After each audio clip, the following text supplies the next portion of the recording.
Welcome to the floor. Today it's the 1st of the year, January 1st. I know a lot of people take a day off here, but the second half of December was so rubbish for me. I've decided to run out of gung-ho. So you should also see, if you haven't already, the next part of FF12 is on the channel now. I know I told you guys in the last part of the floor that Daggerfall would be starting around now. I have a question about that in a second, which we'll get to in a moment. But we're going to do Final Fantasy 12 today, and then we'll see where we go after that. So anyway, let's run on in with some of our questions. Pretty much entirely about Guild Wars 2 at the moment. That's fine, because throughout the back half of December, I was playing a hell of a lot of Guild Wars 2. So let's see what we've got. Starting off with Alonzo PC, who's still in that kind of Path of Fire reviewy headspace, shall we say. And he says, for me, the ultimate unresolved mystery of Guild Wars 2 is Lissa. I still remember that soon after Path of Fire release, someone from ArenaNet said the human god story wasn't over, and with all the hints we have that points at Lissa, I will be honestly disappointed if it's not resolved ever. I know the most probable thing is that they forgot, or that they aren't interested in developing the story further, but still. So that's one side. As a big Lissa fanboy, I'm inclined to agree with Alonzo. For those that are out of the loop, kind of the main thing that's going on at the moment is if you look at everything that happened in Season 3 and Balthazar pretending to be Lazarus, he did that because he had access to Lissa's mirror. And the question is, well, where did he get that from? If you play through Path of Fire and you look at the flashback sequences, they don't really talk about it whatsoever. And then there's kind of a cryptic hint about Lissa again at the very end of Path of Fire, in which Balthazar is listing all the other gods that he feels screwed him over, and he doesn't say Lissa's name at all. Like, she's mysteriously, left out. You've also got some other weird stuff between Guild Wars 1 and 2, like how each god has dominion over a certain element, it seems. And of course, people like talking about this because this is how you link the gods to the dragons in some ways. And what Lissa had done is actually taken water from Abaddon. I mean, Cormier was in the middle there, but it was like, why did that happen? Why is Lissa the goddess of water here? It's like just a weird, interesting thing that they've marked in the timeline. But, so, to continue along, there are definitely strands for the studio to pull at.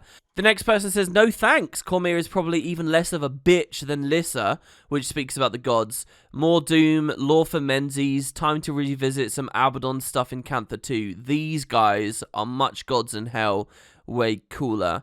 And I kind of get that instinct to lean into those gods that are fiery and demonic and undeady and badass and kind of afterlifey. I get that. I even like the idea of looking at Menzies because just like Lissa, there's kind of unresolved stuff there.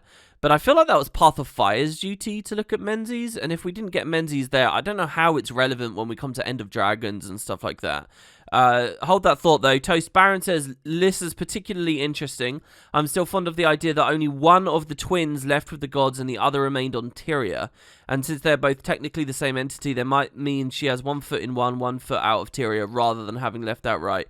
Although I wonder if the ArenaNet comment about the human god story not being over may have been regarding the Hall of Chains and Doom Raid having been in the near future at the time, and maybe that really is it for it then. So the idea of them playing with the whole fact that Lissa's 2 entities but also 1, I don't think the devs will do. I get what you're going with there, but the point is that Lissa is an enigma, and to the degree that you can't refer to her as singular or as plural, like that, it's so hard to pin down what she is or how she is. I think to define her in some kind of concrete, physical way, as you are proposing in this idea here, and then to go further and say, oh yeah, we're going to make a plot out of it, I think is a really bad idea. But that said, I think the other side of your comment where you point out, maybe they were just talking about the Hall of Chains, I think that might be more accurate. Finally, Tech Striker says, possible that this could come up in Cantha. They were a god-worshipping human continent when we left. So where is the space for the gods going forwards? That's what I want to talk about. I personally think there isn't really much of one. Not in the Canthan arc of this story. Yes, they worship the human gods in Cantha, but they did that in Alona too. It's just because it's a human-centric area of the world. And you know what? If there was ever a time or a place for Lissa to shine, it was with Path of Fire and it was with Abby. You guys might have heard me in multiple videos before talk about the idea of rewinding the clock to 2012, and when Guild Wars 2 comes out, ending the game at Sparkfly Fen and ending the game after the Claw Island arc. I.e., I have proposed on occasion a Guild Wars 2 in 2012 that releases with no ore stuff. that final act of the game, Victory or Death, was not implemented, and none of the Orient maps were implemented. Now, that sounds like a huge concession at first, but when you think about the direction that would have given Living World Season 1, and when you think about the time and the patience and the care that the devs could have put into the conclusion of the story, when you think about how not just the final boss battle itself would work, but everything leading up to it, suddenly it kind of makes sense as a really, really good move to make a very high quality game. I propose that. I also think there's something similar going on with Path of Fire, in as much as you could have had Vabi not included in POF. Like, think about it. POF has that one extra map. If you think about how Heart of Thorns came out, and there's 4 maps and 4 gifts for the Legendary, and then POF, it could have been 4 maps, but instead they kind of added this extra one, Vabi. And look, I'm all for more quality at the release of the expansion. Right now, I will tell you till I'm blue in the face that I'm happy to wait for End of Dragons to come out so that it's as good as possible and as big as possible. And if that means extra maps, then great. And I don't like looking at Vabi as an extra map. However, look at the way that the story was delivered through the Vabi stuff in POF. Look how small on the ground even the Desolation stuff was. Clearly, it was a bit stretched thin. Clearly, these things could have taken more time. And Vabi is noted as being like Lissa's main place. And it's not Cantha, and it's not End of Dragons. It was really Vabi. So, again, you could propose a similar thing where it's basically, you know, maybe they tried to squeeze too much into the launch of POF. Maybe this should have been Living World Season 4 stuff, and they could have concluded it there. So, obviously, they didn't go with that. Now, I don't know when they'll find space to fit Lissa in. I really think Season 4 was the time. I think Season 4 should not have been 3 episodes on Palawa Joko, 3 episodes on Kralkatorrik. That's nonsense. I don't know how that got through any meeting. It should have been 6 episodes on Palawa Joko, and where you felt that was getting a bit thin, and by the way, it wouldn't really have, because Palawa Joko had so much interesting personality and dynamics to play with. If you felt like that was getting thin, then the season could have touched on Lissa, and the season could have touched on Menzies at the same time, and fully delivered on all of these ultimately Path of Fire concepts. Then you would have had what we're currently calling the Icebrute Saga as a season dedicated to Kralkatorrik, and then we would have gone forward. They didn't do that. They kind of went 2 in 1 season. Again, I personally believe it's because they're just rushing to get through the dragons, which leads me to my final discussion about all of this stuff. Now, maybe Cantha isn't the right place, maybe End of Dragons isn't the right place, but it seems to me that the studio is desperate to get ahead of the dragon story, just get it done.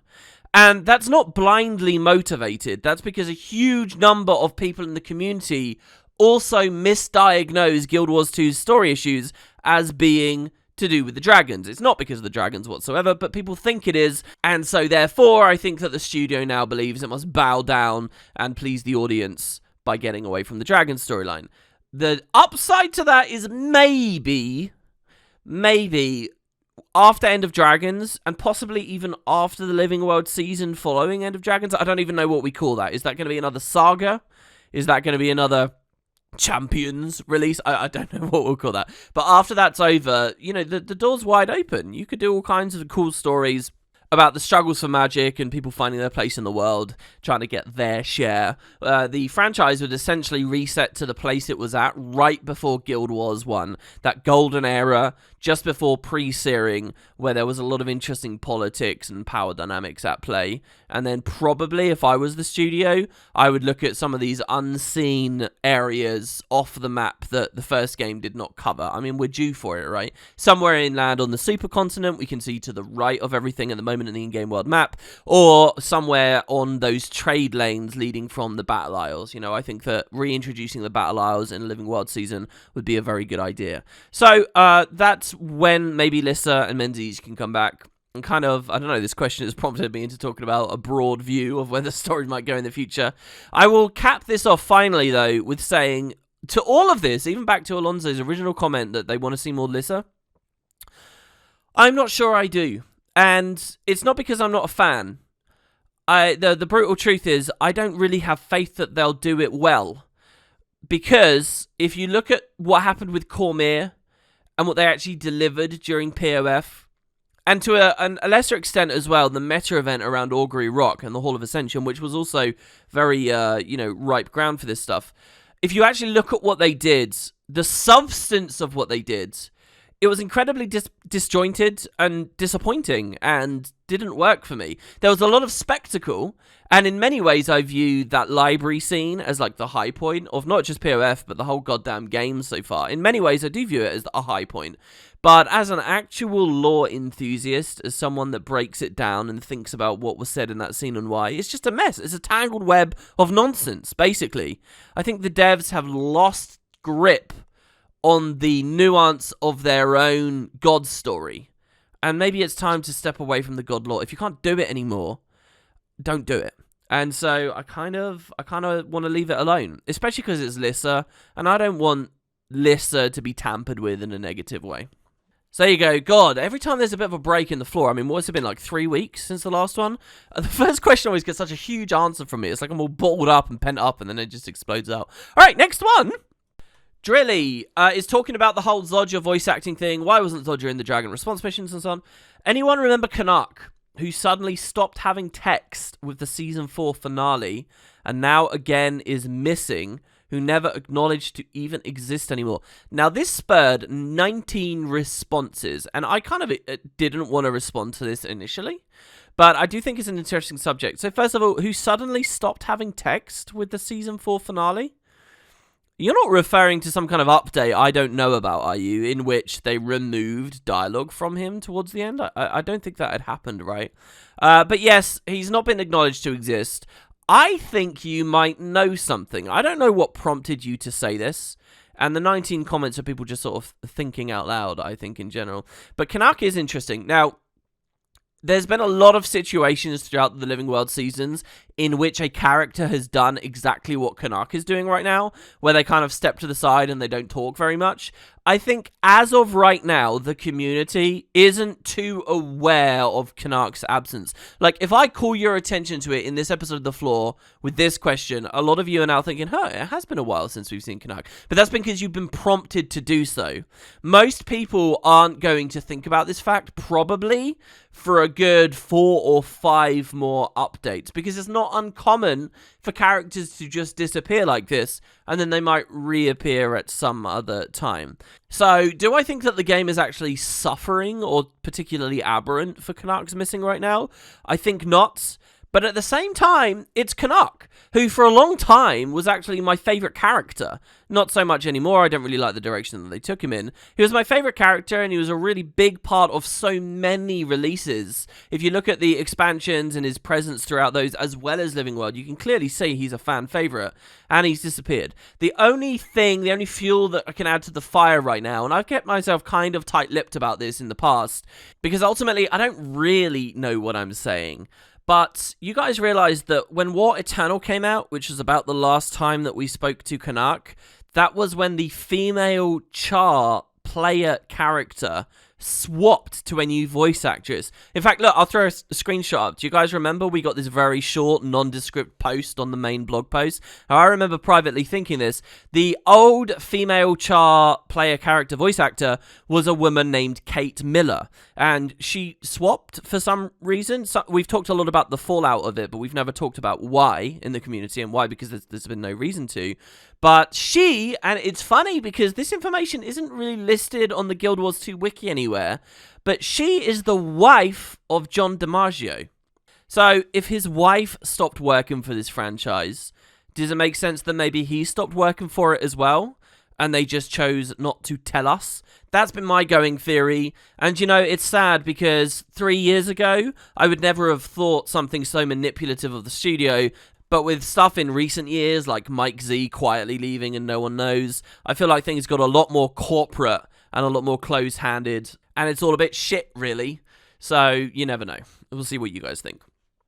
Next, we have a comment from Tavish Incompetent, who says they should add titles or... And now, this is a weird question. I don't usually pick questions like this, but I think the question itself is lame, but it draws at something interesting I'm struggling with Guild Wars 2 lately.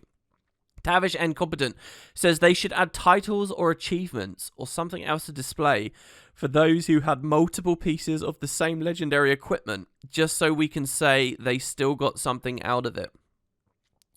Now, this is really weird, because it's already true that that happens in the game. First of all, I don't know what prompted you to say this based on the last part of the floor, But yes, once upon a time, before the whole transmutation system and so on, if you had 2 incinerators, that meant you had built 2 incinerators, and if you saw someone wielding 2, not only was that extraordinarily rare, but there was kind of like a physicality to the reward.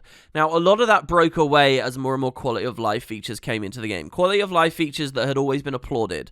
I personally think there's a line that once you cross it, the game stops feeling like a game and it feels more like software, and it becomes obvious that this item you earned in game isn't really anything tangible. It's just sort of a spreadsheet, then a checkbox that's been ticked that means your account's unlocked this thing or whatever. Guild Wars 2's gone in that direction for a long time. I've talked vaguely against it over the years, but it's hard to fight against quality of life features like the transmutation on the wardrobe system. People don't sort of get that there might be something deeper you're going for with the game. Anyway, when all of that came through, they added the title Twice Told Legend, which, yeah, meant if you had 2 weapons, now you could sort of represent that you had 2 because you had this one achievement. And so now fast forward to today, and I get a question asking the devs to add something that's already in the game, but sort of only sort of. So this sort of question here, this depresses me. And I just wanted to highlight that to you guys, because to me, it's an example of how Guild Wars 2 has become so bloated and overloaded and complex and nuanced in so many areas of its rewards and the stuff that you can get in it, that the user base itself on many levels doesn't even know what's available to them anymore. So it kind of wins me a little, feeling like I've learned a lot about this game, because a lot of people don't even really know what they're playing. But it goes even further than that, because the truth is that they're kind of digging at something real. What if you had achievements like this, but for other stuff? So for example, Warbringer, the World vs. World back piece. I've been making sure to get my diamond chests in World vs. World every week throughout December. Pretty good, right? Especially for me, who gets incredibly bored of World vs. World. But now that I've got all my legendary runes and sigils, and I can build swap on the fly, it's actually kind of fun to tweak around and mess with builds without spending loads of money, so I've been in there. Well, Warbringer is as far as I remember, is the only legendary back piece that you can actually farm on repeat. I believe I even had a comment to this effect, either in the Spud Discord, or maybe it was in one of the comments recently. Now that's interesting. That means you could have multiple Warbringers. Well, hold on. Why isn't there a Twice Told Legend for multiple backpacks? And you might say, well, what's the point in that? But for consistency, maybe that should be there. What about having that for any other category of legendary where they are repeatable? And yet we don't. So again, that doesn't actually soothe me or comfort me. That just makes me think, wow, this is how big and complex Guild Wars 2 is, that if it's not worth it for all those other little categories, does Twice Told Legend itself now feel like a bit of an aberration and an artifice? Does that now feel like the inconsistent thing? And the truth is sort of, yes, it does. So I don't know, I just came across this comment today, and it just threw me down this hole of thinking about how Guild Wars 2 has become too big and, flimsy and overloaded. And it's just one of these little moments that in a weird way makes me think, Guild Wars 2's cooked. It's time to have a Guild Wars 3 and refresh and maybe be a little bit more clever and a little bit more long-sighted with your systems going forwards.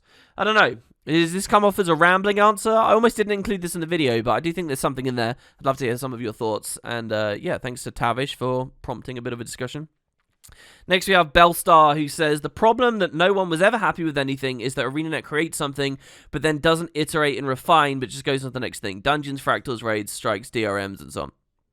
So this is kind of a lazy comment to me. This is something I've read 100,000 times and responded to 100,000 times over the years. And it's not that it's wrong. I don't fundamentally disagree with you. I do think that the studio has moved on from concepts before fully refining them and sorting them out. This was especially a problem throughout the Living World Season 1 days. I actually think that the studio got a lot better at it for the majority of its life. If I look at them as having resolved this from the start of Heart of Thorns until, the end of Season 4, you guys might not think about it in your mental maps for the game and the franchise, but the release of Heart of Thorns until the end of Season 4 is actually a huge space of time for Guild Wars 2.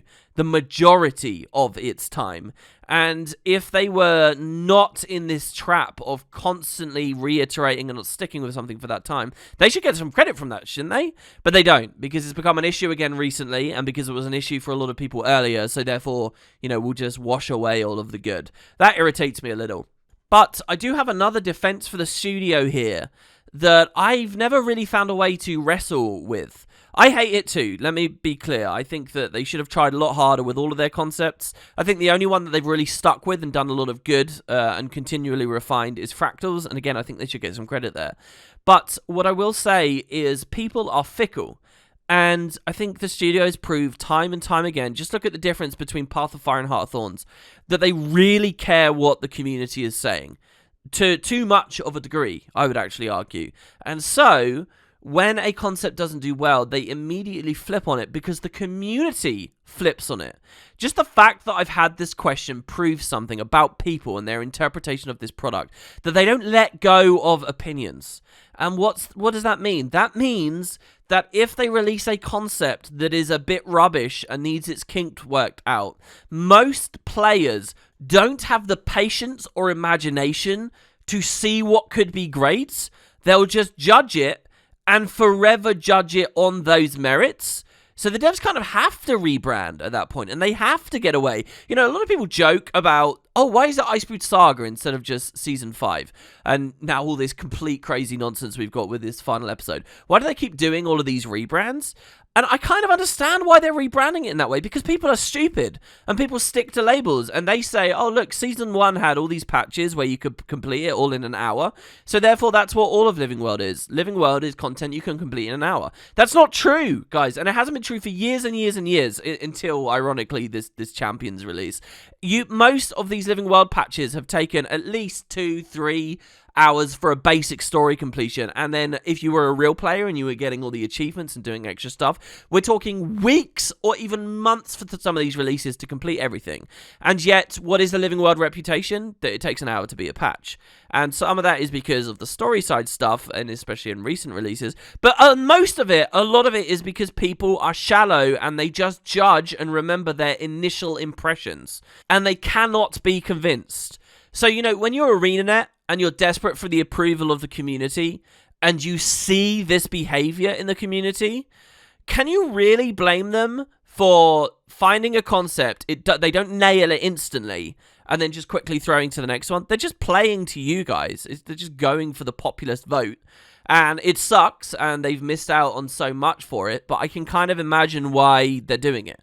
And if not the average dev that really believes and has a lot of imagination for whatever they've designed, I can understand why they would be selling it to the suits upstairs. And the result is, well, what we've seen with Guild Wars 2. And maybe I haven't convinced you of this, but just think about this game at a fundamental level. Guild Wars 2. It is a game released in 2012. It, like many MMOs, is desperate to catch the attention of X and new players and convince you that new and interesting stuff is happening with it, that it's worth looking at, that no, 2012 doesn't mean anything, it's actually got a lot of things going on. And to a certain extent, other established MMOs help out in that regard, but a lot of players have fobbed this game off at this point. So the more you can rebrand and do a song on dance and throw the glitter and the sparkles in the air and say, here's a new initiative and another new initiative and another new initiative, the better. Because just as I explained a second ago, most people judge this as an old game and left a long time ago, and the deeper substance of what they're experiencing doesn't matter. That's most of Guild Wars 2's problem. That's why so much of the deeper substance of the game is rubbish, because the devs on some level know that's not what to focus on. Next we have Nerdy Viewer, who says, the moment I've seen the thumbnail, I thought to myself, oh my god, Bram is going to be Primordus' champion. But to your point, that Primordus doesn't seem interested in communication seems to be on point. However, in the Metrica DRM, Bram seems to have a connection to Destroyers. So I don't really have a big response here, but I do want to point this out, as I didn't on the previous commentary. Yeah, I think quite transparently, this is what the devs are doing. If you missed the previous part of the floor, I do recommend you guys watch it. But the general point is, this whole finale is called Champions, so surely there's going to be an idea of Primordus having a champion, and the theory is that it's Bram, because there's that whole prophecy that Bram must live or die fighting against Jormag, so, well, he'll be it. And I do think this is going to be the bombshell. If they don't drop it on this next patch coming up, then definitely the one after that. I think the final conclusion of all of Living World here is going to be that tension of Bram versus Jormag, and, you know, that's so good and delicious as well, because it kind of forces us to ally with Primordus when really we both want them dead. And in the previous part, I made the point that, you know, is that really Primordus's MO to, like, ally. Like, the only reason Jormag has allies is because it's manipulated and persuaded people into being its allies, when Primordus is meant to be just, like, this force of destruction, like, almost like a true kind of original Elder Dragon idea. So how the hell does that work? Well, guess what? The devs thought of this. Magic, magic, magic. Quite literally, Bram's now got this communication with destroyers creeping in. I think over the next patches, you'll see that get stronger, and we'll realize that he's the chosen champion, and that's why. We might have a cool moment in an upcoming release where we're faced against overwhelming odds against destroyers. Bram enters the scene, and suddenly they're on our side because he can tell them to be on our side, and we'll go from there. So yeah, I'm very convinced that is what the end of the saga is going to be, and I think it could be good. It depends on the emotion of the scenes. Now, I did have a couple more questions, but in usual fashion, I've talked too much, so I'll put those to the side for now. We'll end here with just a little comment about my other project coming up, Hecate, who says, Super pumped for Daggerfall. Now, this was 2 weeks ago. He says, have you considered playing the Unity remake? It seems super high quality from what I've seen. So, yes, it's very likely I will be playing the Unity remake. When I played Arena, there were so many issues. It was so aggravating messing with DOSBox settings and making sure everything worked. I actually had a couple of times where this never appeared in the series as well. I was prepping the series where I set everything up, ran it, played through, but then turned out the save files weren't in the right place or were just not there at all. It was really, really aggravating. So yes, I'm thinking the Unity remake is the way I'll go, even though I want like this purist approach. And we'll see. Now, yes, I did talk about kicking this up. I really wanted this going on for the back half of December. But the truth is, guys, and the reason why there weren't really many videos these past 2 weeks is I've just got major anxiety. The idea that I have for Daggerfall right now is to just do the videos and just play the game and have fun with you guys. That's what it should be about, right? But for the past couple of years, I've been in this place where I feel like the videos aren't good enough unless they're super well researched and they're, you know, super high prepped and so on. And I'm like at this really horrible torn breaking point right now where I feel like that also isn't sustainable. So I just need to try doing something, you know, a little bit more casual. And it scares me, and I'm just freaking out about it, basically. So I've woken up every day thinking, yeah, I'll do a Daggerfall video, and then getting right on the edge of doing it and thinking, oh, it's not going to be good, and then sort of managing to convince myself something else is more important. It's the same plan as I said on the previous part of the floor. I'll just have to grow some balls, and we'll throw ourselves in the deep end of the pool here and see what really am I like if I'm not super well researched. Am I fun to watch? Hopefully. But time will tell. I mean, ultimately, I've got so many different series on the channel. Doesn't matter if just one of them is a bit more casual. It shouldn't. So, we will see. There you go, guys. Thanks very much for watching. That's the part of the floor. I hope you have a great New Year's. As I say, it really is New Year's Day as I'm recording this right now. Don't forget that the next part of FF12 is also up right now. Hope you guys aren't too hungover. And here's to a good 2021. I'll see you next time.